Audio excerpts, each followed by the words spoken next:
YouTube, what is up? We are back for week 2 of the NFL season. We start the year off great, as expected. We only had one play in week 1. It cashes. We start the year out 1-0. Before we dive into all that, let me first preface this. If this is your first time seeing this channel, let me tell you right now, this is by far, without a doubt, the most underrated channel on YouTube. I get almost no views because it's just a new channel, and I'm not a part of any network. But I think I'm really arguably in the conversation for having the highest win rate of any NFL bettor out there. Last year we hit at 63%, which is unheard of. This year we start the season 1-0. So overall, I'm still going to say we're at I'm just going to call it 63% since starting this channel. And we're up about 6.02 units. So everything's bet for free money. So if this is your first time seeing me, before I get into this video, I ask you to please subscribe to the channel, like the video, all that stuff. That way you don't lose me in the algorithm forever, and you're going to be stuck tailing losers for the rest of the season, and you're going to forget I even existed. So you're going to forget I even existed. So let's get into the video. Let's recap last week's play real quick, and then we will get into the play for this week.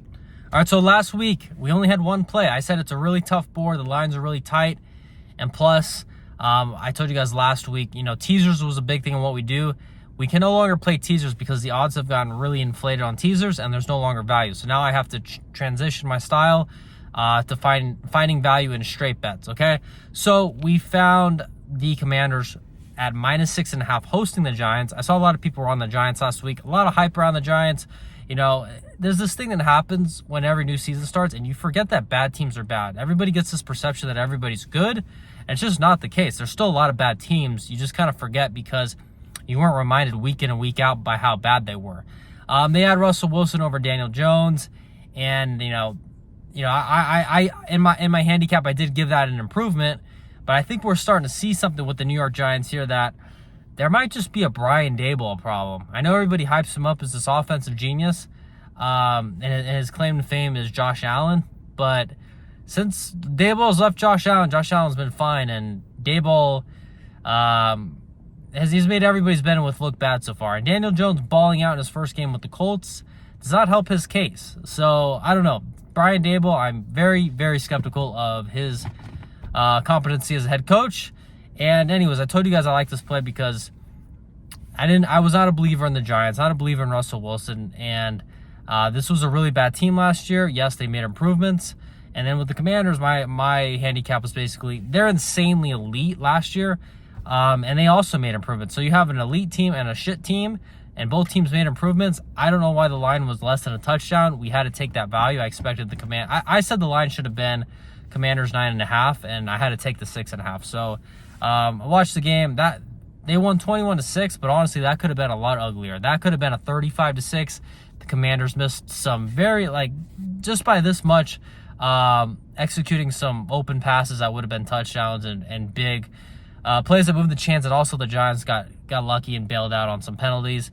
That game easily could have been like 35-6. So 21-6, I like it because it preserves some value on the Commanders, and it makes it look like they didn't whoop ass, and they totally did. That was our one and only play, guys. I know it's boring, and we did that play for a quarter unit, so we made basically a little under a quarter unit on that play. But I know it's boring. I'm very selective.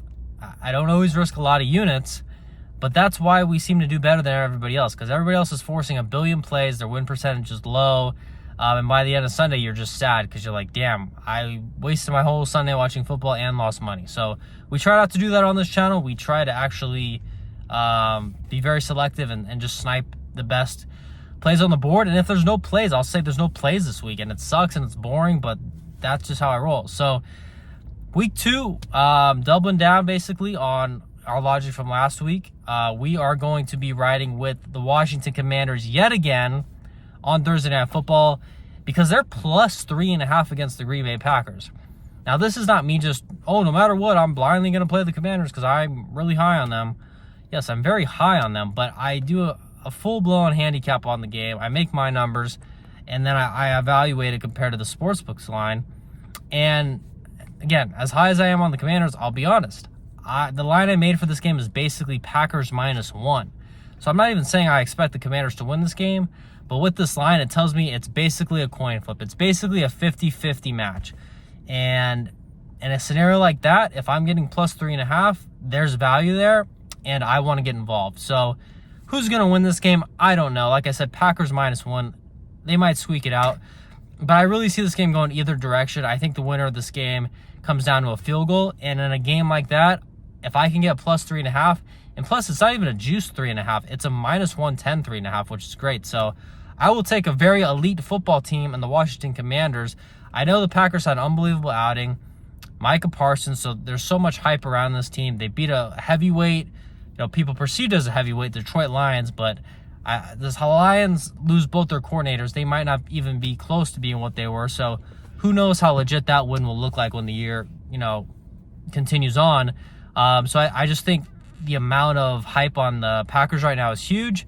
I still think the Commanders are being slept on. I think this line is way too high. So we have to grab the value with the Commanders plus 3.5. Again, this is going to be another quarter unit play. So 0.25 units. Guys, I know it's boring, but later in the year when we actually know more about these teams, we can bet more unit size. Early in the year, I typically like to be safe because there's still a lot of unknown. Jaden Daniels has only played 1 year in the NFL, and it's early in the year, so we still need to see how this season plays out. And that's just me being cautious. Most people will probably be more aggressive, but that's just my style. So Commanders, 0.25 units. That's it, boys. Again, if you made it this far, please hit the subscribe, like, comment, all that stuff. Let me know what you think. We might have more plays this week. I'm not sure yet, but I guess the theme of this year is, after I place a bet, I'm just going to make a quick video about it and post it to you guys. So that's it. Follow me on Twitter at Karis Football. I post my picks there before YouTube. It's easier and quicker to just post it out there than film a video and then upload it. So catch me there for my initial takes and picks. And that's it, boys. Let's have a good one. Thursday Night Football. Commanders plus 3.5 quarter unit play. Let's get it. Peace.